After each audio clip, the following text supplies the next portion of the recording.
প্রিয় ছাত্রছাত্রীরা, প্রতিভা একাডেমিতে তোমাদের সকলকে স্বাগত। তোমরা সকলেই জানো যে স্কুল থেকে তোমাদের কিছু টাস্ক দেওয়া হয়েছে, যেটা হচ্ছে মডেল অ্যাক্টিভিটি টাস্ক। আমি আজকে ক্লাস 10-এর অঙ্কের যে মডেল অ্যাক্টিভিটি টাস্ক দিয়েছিল তার পার্ট 2 ভিডিওটা করব।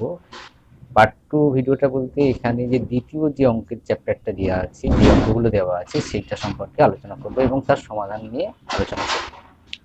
প্রথমে এখানে একটা অঙ্ক দেওয়া আছে, নিচের প্রশ্নটির সঠিক উত্তরটি নির্বাচন করো। এখানে দেওয়া আছে বার্ষিক 8% সরল সুদের হারে কোনো মূলধন n বছরের মোট সুদ PNR/25 টাকা হলে মূলধনের পরিমাণ কত হবে। এখানে 4টে অপশান দেওয়া আছে। আগে আমরা এই অঙ্কটা থেকে কিছুটা করে নিই, তারপরে অপশানগুলো বেছে নেব। অঙ্কটাতে দেওয়া আছে, আমরা ধরে নিলাম যে এখানে আসল দেওয়া নেই, অর্থাৎ মূলধন বের করতে বলেছে। ধরি আসল সমান সমান x টাকা, এবং এখানে দেওয়া আছে সুদের হার 8%, সময় দেওয়া আছে n বছর। আমরা একটা ফর্মুলা জানি, i সমান সমান PTR/100। i হচ্ছে মোট সুদ, p হচ্ছে আসল যেটাকে আমরা x ধরেছি, এবং r হচ্ছে সুদের হার, আর t হচ্ছে সময় অর্থাৎ n। তাহলে প্রশ্নানুসারে এটা দেওয়া আছে যে i সমান সমান এটা, তাহলে এখানে মোট সুদ দেওয়াই রয়েছে, বইতে আমার প্রশ্নে দেওয়া আছে মোট সুদ এটা, অর্থাৎ i সমান সমান হচ্ছে এইটা। তাহলে প্রশ্নানুসারে আমরা যদি এই মোট সুদটা এখানে বসাই, আর এই ফর্মুলা অনুযায়ী যদি মোট সুদটা আমরা এখানে বসাই, অর্থাৎ পির মান x, টির মান n, আর বসেছে এবং 100, এখান থেকে আমরা যদি ক্যালকুলেশন করি দেখব যে এখানে পি, দেখো এখানে এনআর আর এখানে এনআর দুটোই কেটে গেল, শুধু p/25 থাকছে, আর এই পাশে থাকছে x/100। তাহলে কি থাকবে, x সমান সমান p × 100/25, কাটাকাটি যদি করি 25 4 100, অর্থাৎ 4p, x সমান সমান 4p।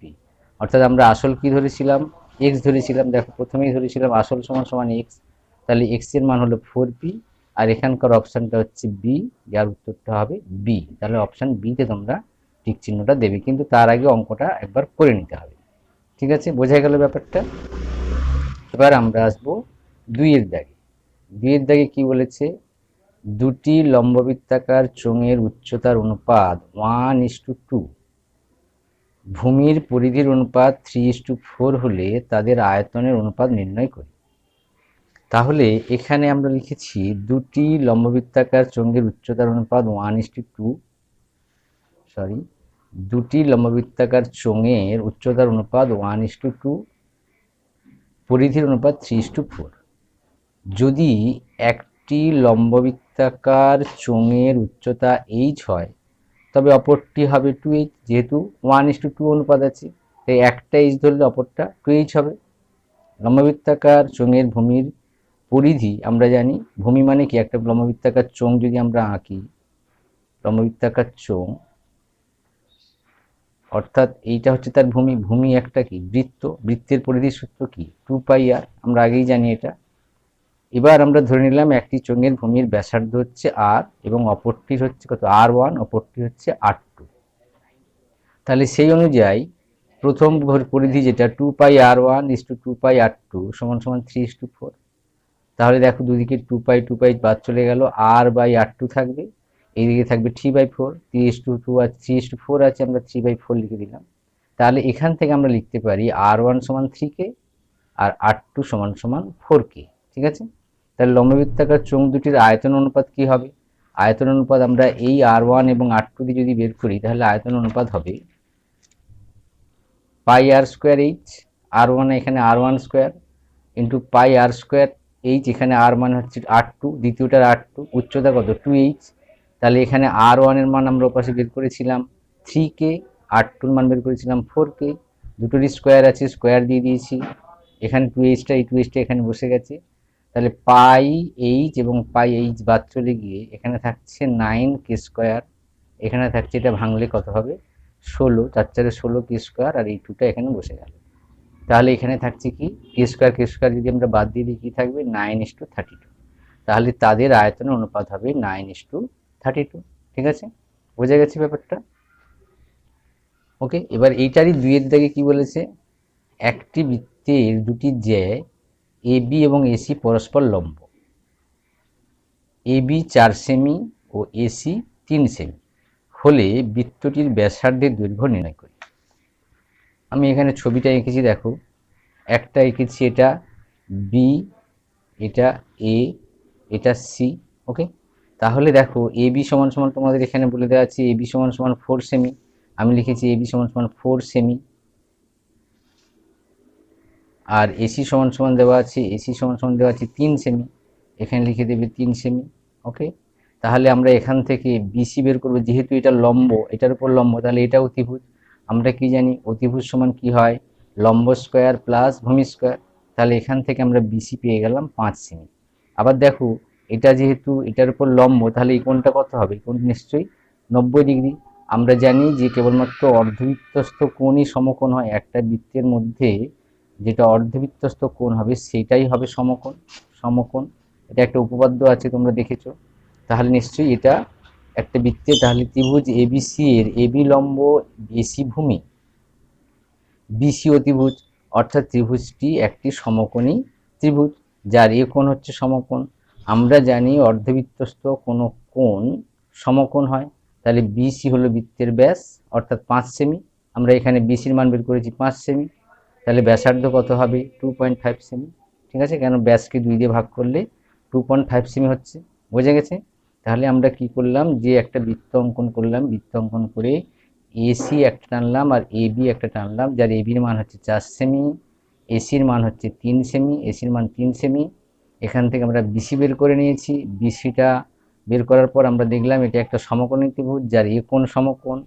আমরা জানি অর্ধবৃত্তস্থ কোণ সমকোণ হয়, অর্ধবৃত্তস্থ কোণ হলে তাহলে তার এই ভূমির অতিভুজটা কি হবে, বৃত্তটির ব্যাস হবে। আমরা তাহলে এটা নিশ্চয়ই বিসি হচ্ছে বৃত্তের ব্যাস যার মান বেরিয়েছে 5 সেমি, অতএব আমরা এখান থেকে ব্যাসার্ধ বের করেছি 2.5 সেমি।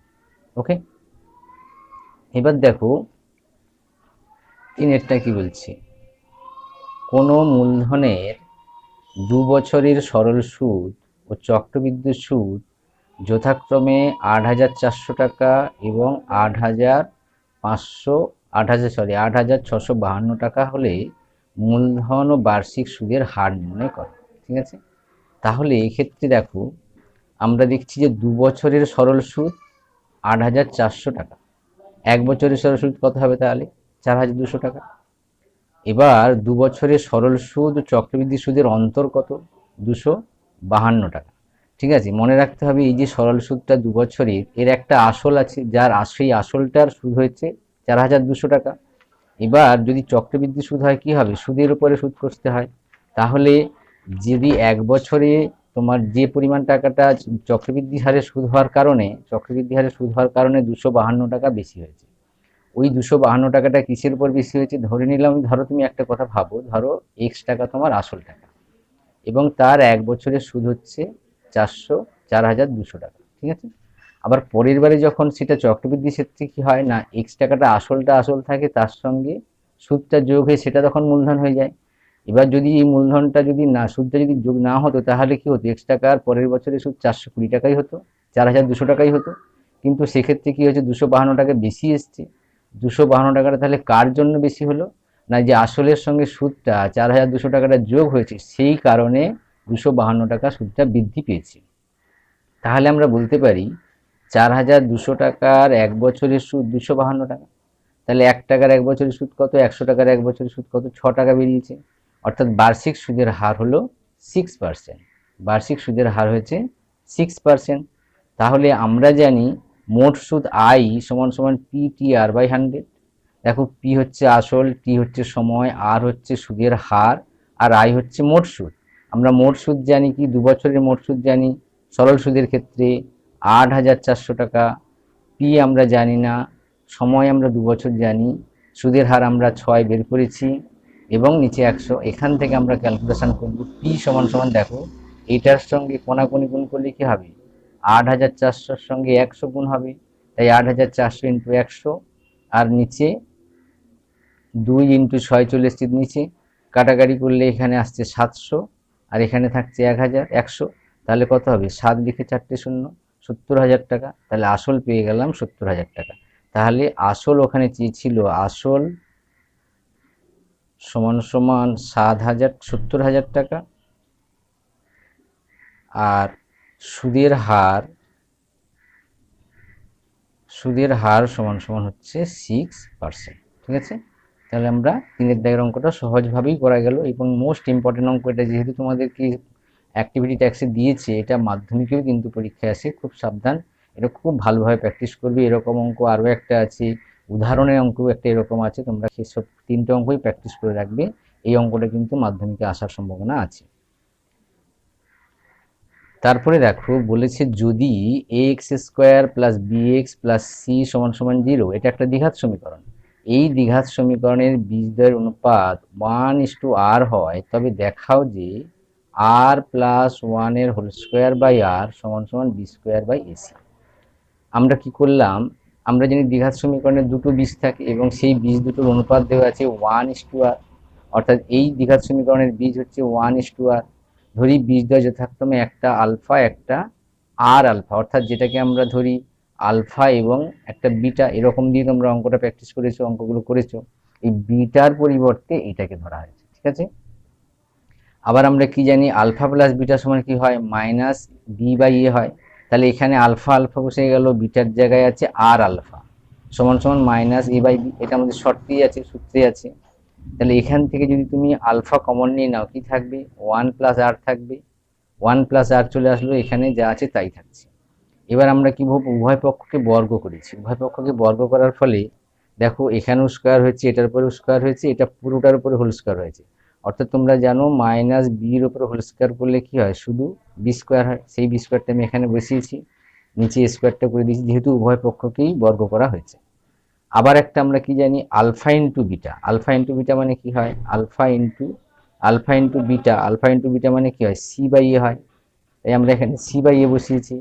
তাহলে এখানে দেখো দুটো আলফা গুণ করলে আলফা স্কোয়ার, আর আর ইন্টু এখানে c/a। তাহলে এটাকে আমরা 2 নম্বর সমীকরণ ধরেছি, সরি এটাকে 3 নম্বর সমীকরণ ধরেছি, এটাকে 2 নম্বর সমীকরণ ধরেছি, আর প্রথমেরটা 1 নম্বর সমীকরণ লিখে রেখেছিলাম। এবার আমি যদি 2 নম্বর সমীকরণকে 3 নম্বর সমীকরণ দ্বারা ভাগ করি, তাহলে কি পাবো,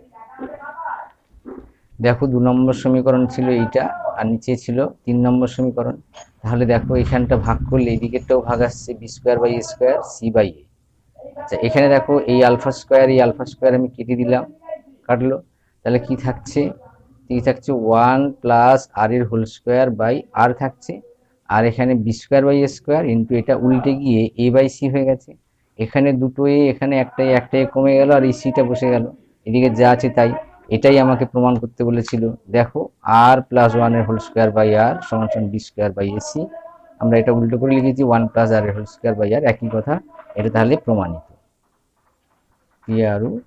প্রুভড, এটা আমাকে প্রমাণ করতে বলেছিল। ঠিক আছে, এরপরে 5 দাগেরটা দেওয়া আছে, প্রমাণ করো যে ব্যাস নয় এরূপ কোনো জ্যাকে যদি বৃত্তের কেন্দ্রগামী কোনো সরলরেখা সমদ্বিখণ্ডিত করে, তাহলে ওই সরলরেখা ওই জ্যায়ের ওপর লম্ব। অর্থাৎ তুমি যদি এটা এখানে একটা এরকম গোল বৃত্ত আঁকো, তাহলে ধরে নিলাম এটা ব্যাস নয়, এটা একটা জ্যা, আর এটা হচ্ছে বৃত্তের কেন্দ্র।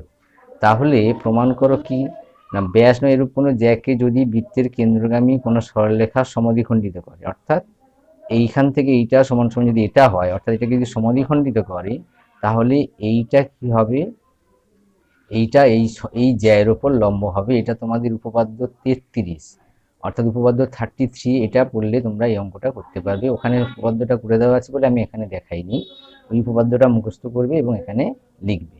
ঠিক আছে, এরপর আসছে দেখো 6 দাগের অঙ্ক।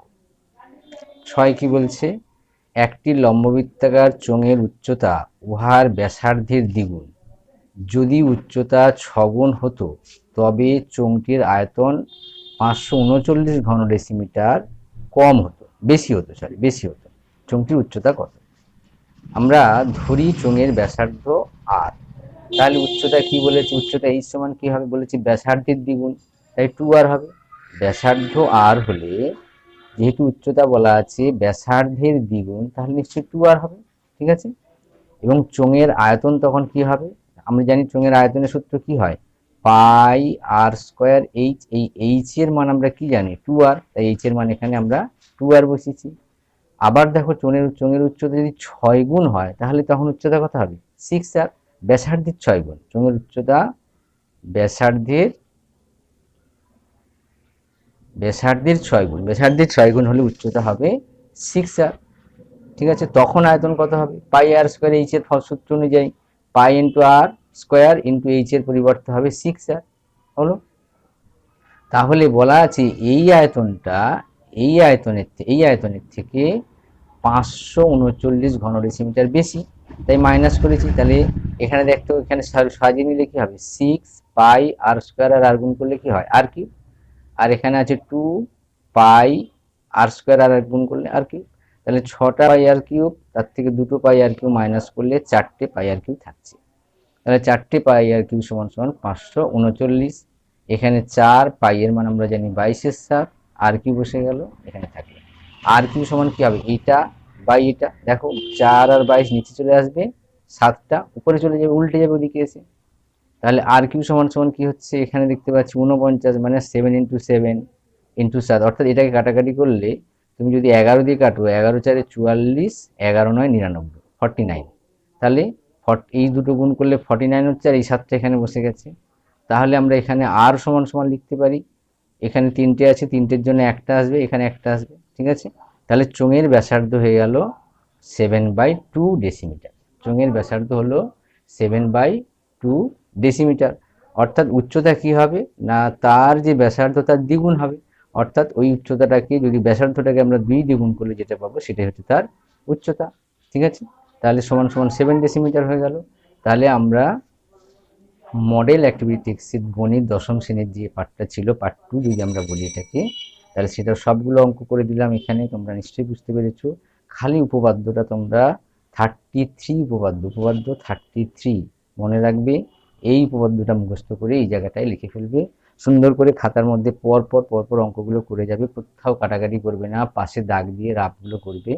তাহলে শিক্ষক তোমার সন্তুষ্ট হবে। আশা করি অঙ্কগুলো তোমরা বুঝতে পেরেছো। যদি অঙ্কগুলো ভালো লেগে থাকে তাহলে অবশ্যই আমার এই চ্যানেলটাকে সাবস্ক্রাইব করবে, কেন পরের যে আরেকটা মডেল আছে সেটা আমরা পরের ভিডিওতে করব, এবং সেই ভিডিওটা আপলোড করার সঙ্গে সঙ্গে তোমাদের কাছে পৌঁছে যাবে। অতএব অবশ্যই চ্যানেলটাকে সাবস্ক্রাইব করবে এবং সঙ্গে সঙ্গে বেল আইকনটা প্রেস করবে, যাতে আমার ভিডিও আপলোডের নোটিফিকেশান তোমাদের কাছে তাড়াতাড়ি পৌঁছে যায়। বেস্ট অফ লাক, ভালো থেকো সবাই, অঙ্ক প্র্যাকটিস করো।